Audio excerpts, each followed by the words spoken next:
Thank you. Our presentation is about monitoring and evaluation because every time when we do projects in our organization, that is Kenya National Library Service, we always make sure that we do the baseline survey, and at the end we must do a survey so that, and we keep on monitoring so that we evaluate the impact we have made to the community or to the group we are serving. This session about monitoring and evaluation, we need to understand a number of things before we do it.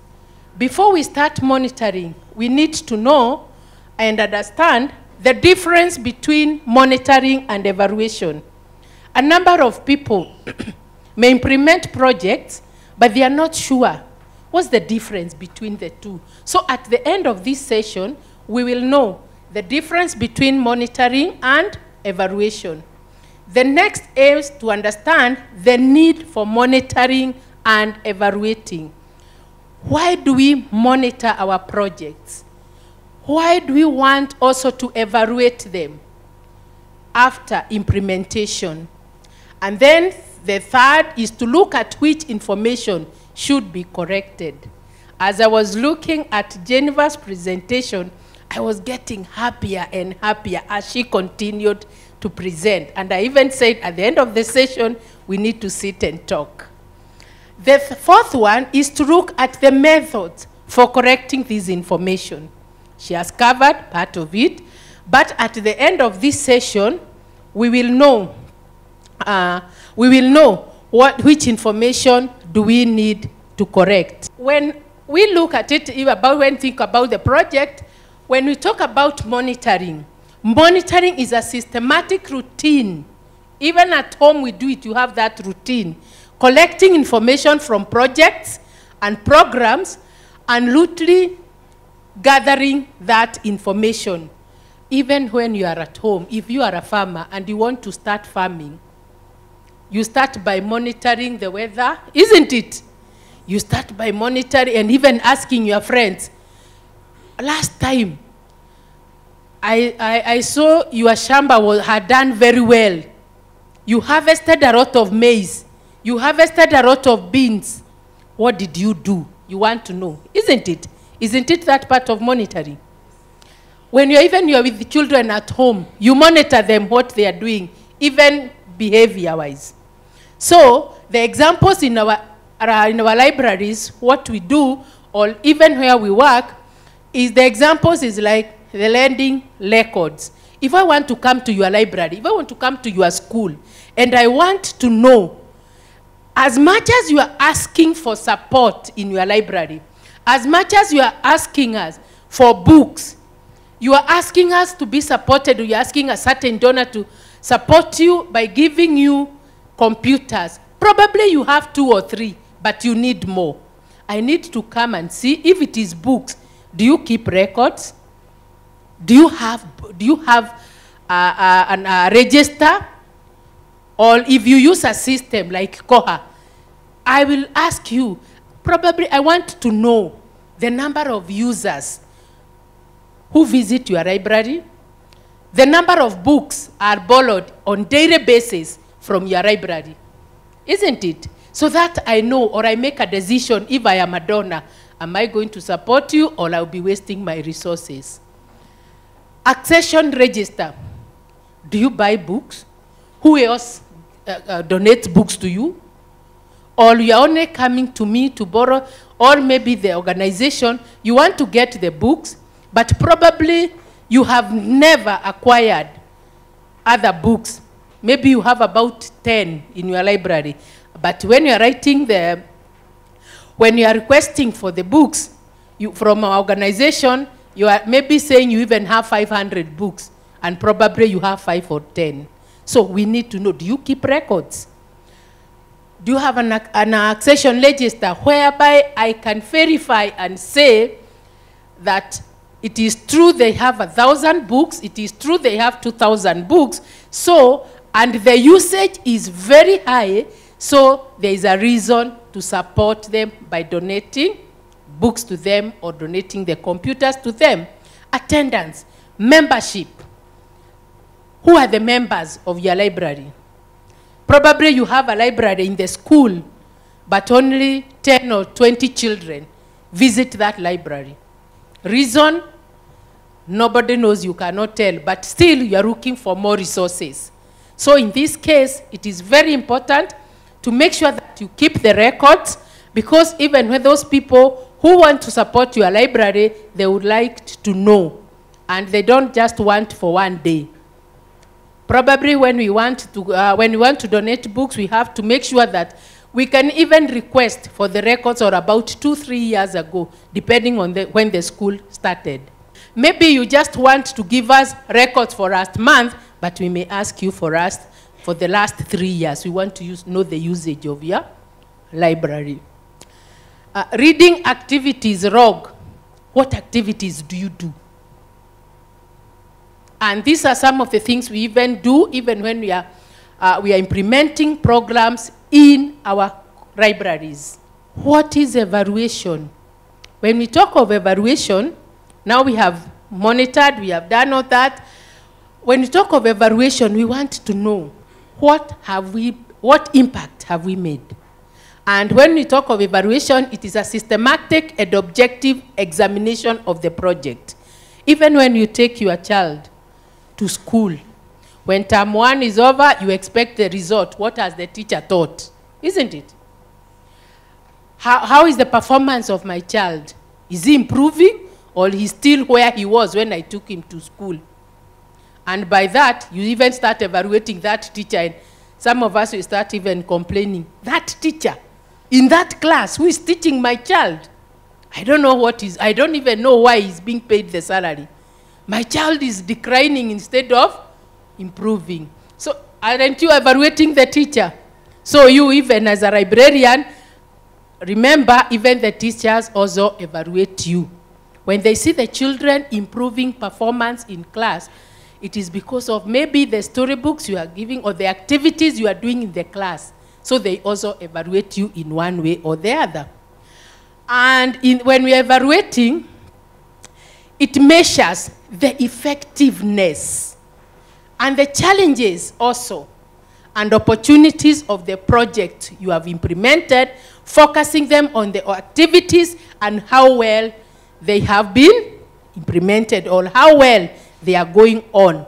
Are they doing well? Are they having an impact to the intended community? Are they improving their progress? If it is the children, are they improving?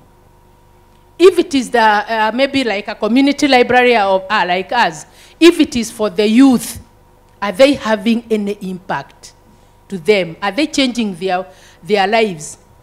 Or that is all calculated. And it is always carried out. You find that when we are doing evaluation, we start when we are starting the project and at the end of the project. And you find that when it is carried at the beginning of the project, we call it baseline. I want to know, where am I by the time I'm starting this project? Where is this community before I start the project? What is the performance of these children before I start the project? I see, because we usually have a number of projects with the schools in our different libraries. Before we implement and before we start any project, we usually go to the schools we have selected. We ask for performance, and not only asking, we want the records. We even photocopy them and go with them. And once we go with them, when we come to start the project, we know this is the performance of these children or this school. When we start the project, we will work with them, and at the middle of the project, we will still come back and evaluate again, and we'll still ask for the documents. Since we started the project, maybe it is 2 months ago, how many exams have you done? And we always agree. If every month or maybe every month you do exams, all the activities you do, you have to record them. And we'll also get the records. Then, and that one, when we do in the middle, we call it the middle term. And then at the end of the project, we will still come back and evaluate again. Sawa sawa. And when we do that, the final evaluation, we gather all the information, starting from when we started, from the monitoring, and we analyze it. And at this stage, now we are able to understand the success of our project, because we will have seen from the records we have been correcting, and then also we would like also to hear from the children themselves, what are they saying? Where were you when we were starting, and where are you now? Are we together? So even when you are implementing the project in your schools, or even when you are starting any, not only the project, even an activity. When you want to start an activity in your school, kindly you also need to do that, because at the end of that activity, you'll have the evidence with a lot of confidence, telling the management or telling the headmistress, I have achieved this, and this is the impact of the library. And even actually, even when you are negotiating for a salary increase, you'll be very proud to say, we were here and now we are up there, isn't it? Remember, here in Kenya, all the exams are done in which language? English.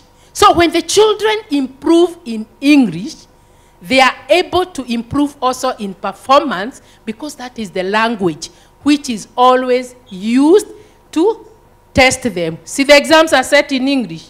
So how can a child fail if he's doing well in English? He will be able also to interpret all the other subjects and also relate what they are being asked, because he or she can understand English, isn't it? And what if the child is not understanding? Nothing, isn't it? The difference now between the monitoring and evaluation, you can see, monitoring answers, what are we doing? It's as simple as that. What are we doing? And when it comes to evaluation, it answers results. What have we achieved? M&E is essential to be able to understand what happened during the project. If there were challenges, you will be able to answer. It also helps the project managers to understand what went on well, and what worked and what did not, and what did not work. What needs to be changed? What needs to be improved? Probably the design we did when implementing the project, or when we were starting the project, we never used the proper proper way.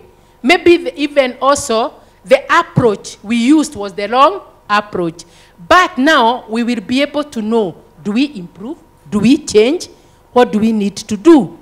And this information is always needed to tell the donors of the project. Remember, even your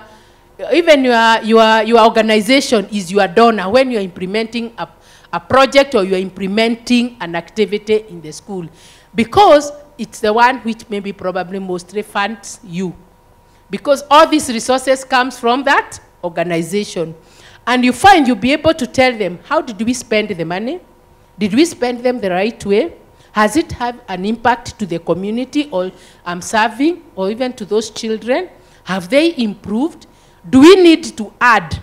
Or the donor decides, I will never go back to that school. Let me go try the neighboring school. So all these answers are answered. And that is why you see we have the money improve in between there, because those are the answers which are answered. And it is a cycle.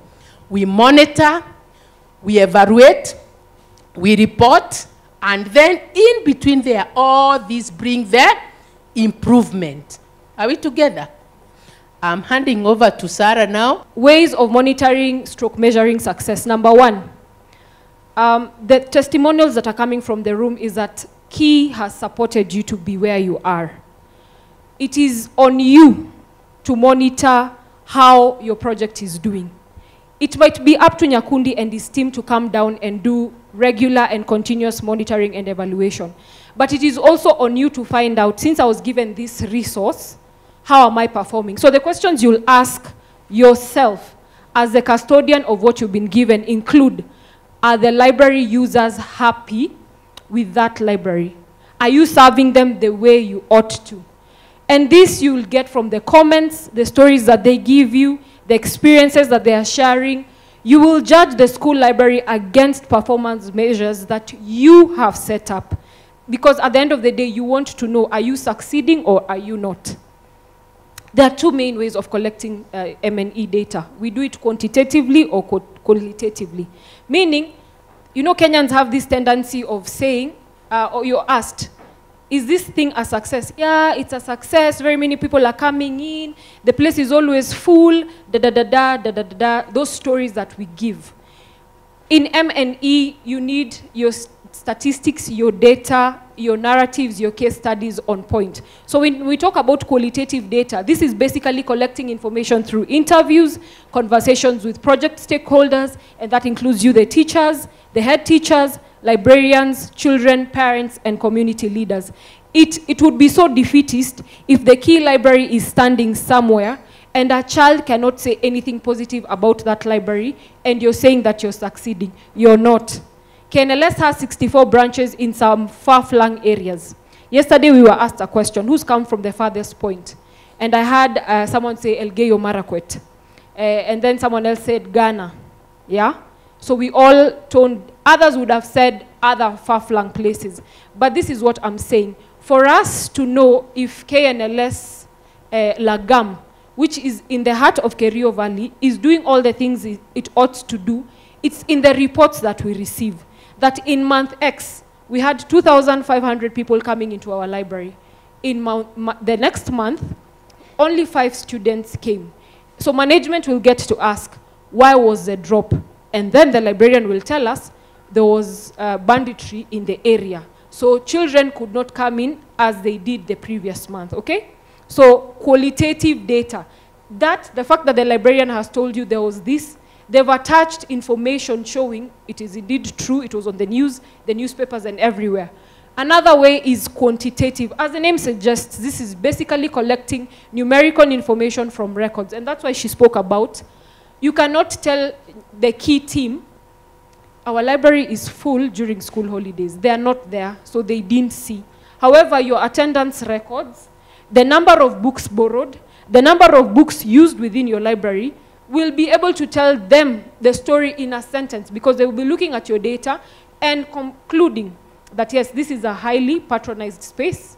The books that we gave them are being borrowed and they are being returned. They have a record of the number of books that have been torn and they've repaired, so meaning usage. So that is what we mean by quantitative. I'll go back to this particular slide. It summarizes what I'm saying. When you're talking about quantitative data, it's spot on. Maybe we have accountants in the room. These are just 13 books, period. The storytellers like Sarah will go, oh, these are 13 books, 5 are fiction, 3 are non-fiction, the others are reference material, this and that. So as you're doing your M&E, always ensure that you have your pulse on the fingertips in relation to quantitative and qualitative. And the reason as why people take a lot of pictures nowadays is just not for the selfie moments and all these things. It is also another way of collecting data when you're doing M&E or when you're gauging the progress of a particular project. Use tell me about in front of questions so that they do not sound so interrogative. One thing I have experienced when I do M&E is you meet a librarian that's already guarded. A librarian that feels like you're being an auditor, asking all these questions, trying to poke holes into their work, trying to say that they're not doing what you expect them to do, so you find them guarded already.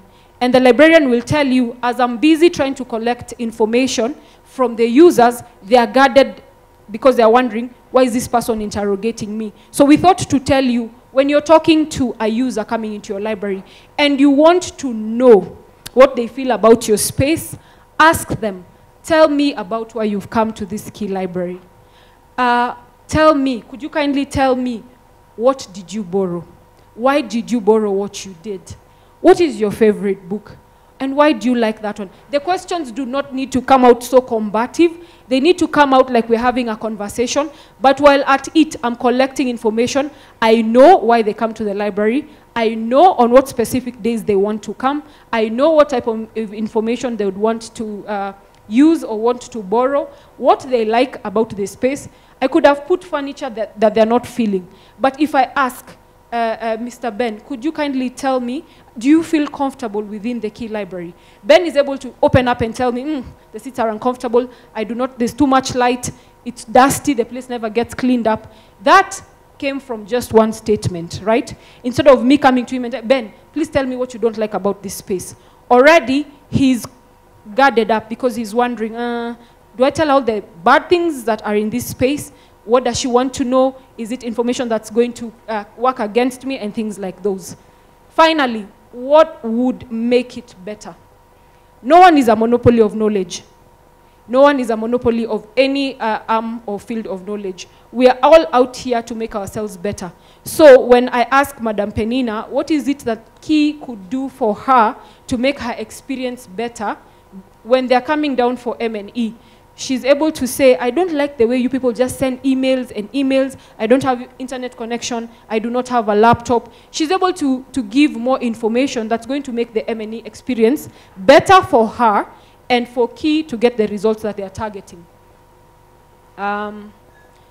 Always remember to collect case studies, stories, and testimonials. I think it's not a Kenyan thing, but we are all suckers for good stories. Whatever was read out here yesterday by the speaker, Lamu, was manifest enough that the library in Shela Primary School is appreciated. It did not require the head teacher to be here. It did not require a student to come and give a story, but someone took time out of their very busy schedule to draft something and send it via emissary for it to be read at that launch. All of us who've never been to Lamu or Shela, we've not even seen that library, but we are able to appreciate that Key did something down there that is appreciated and is being used. Quotes. If Nyakundi asks me at the end of this training, how was the training? I'm able to tell him. So as you go about your activities, gauging the importance of what you're doing at the community, you will need that child to tell you, I like this library because it has beautifully painted murals.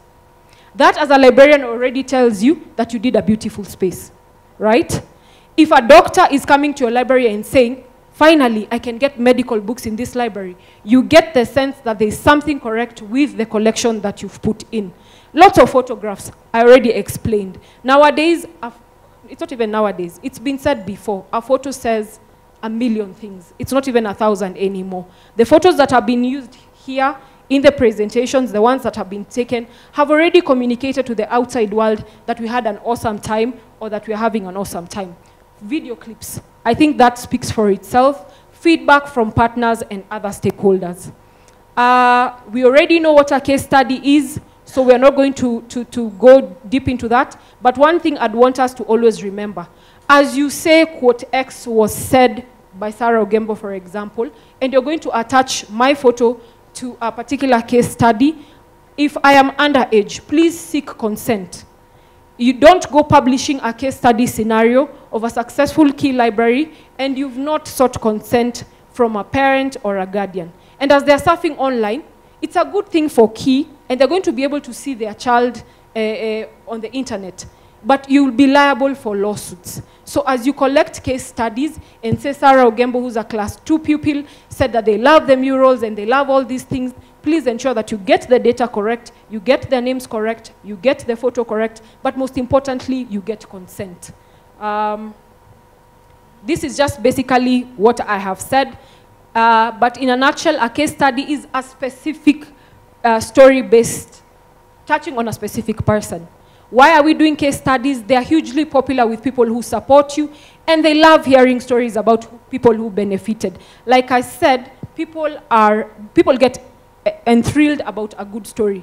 As a donor, a potential donor, you wouldn't want someone to just shake you down in terms of money, cash or in kind, without hearing what exactly has been happening here before. It would be easy for me to tell Yusuf that I need X amount of money because, yeah, you gave me 2 computers, and as a result of these computers, when we talked to Daniel Mbogwa, he used these computers and the Wi-Fi connection, and as a result of this, he has done very well. He's gotten an online gig. he was unemployed, but now he has a job. So that is what I mean by documenting a case study from top to bottom with the idea that it can be able to communicate success in a limited type of way. It can be difficult to clear data on impact. However, always take a long-term review and use a mix of qualitative and quantitative. People want to hear the nice stories, but they also want that attached to figures.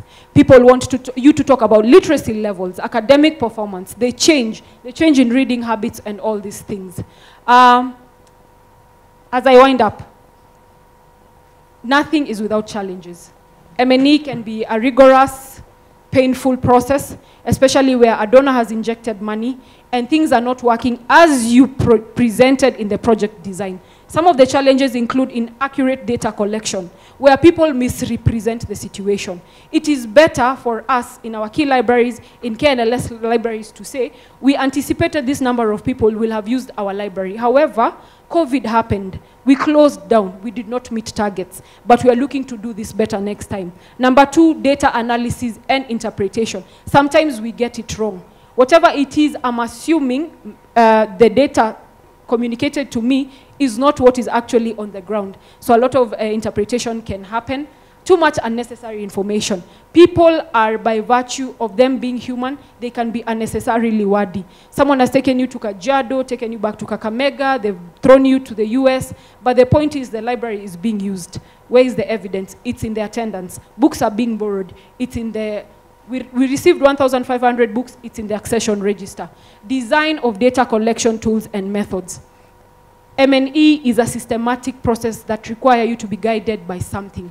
You just don't show up with a power bank and ask, Rukia, the library is being used. How? You have to be guided. So you have to have interview tools and questionnaires that guide your interviews. Delayed reporting. Every donor wants on-point reporting. So if you agree that in January you're going to do a baseline, you've done. What have you concluded? That in Shella, there's this. Where do we need to improve? You report on that.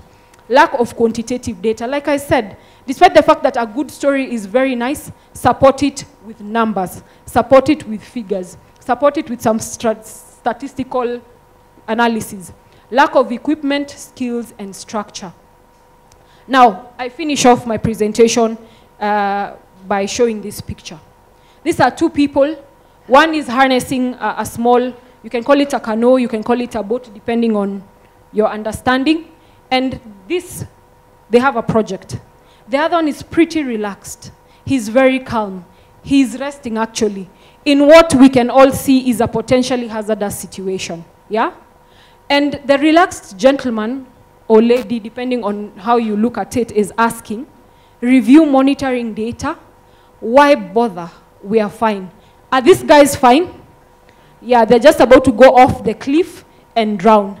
The parting shot is, remember, M&E information is useful only if it is used. Thank you very much for paying attention.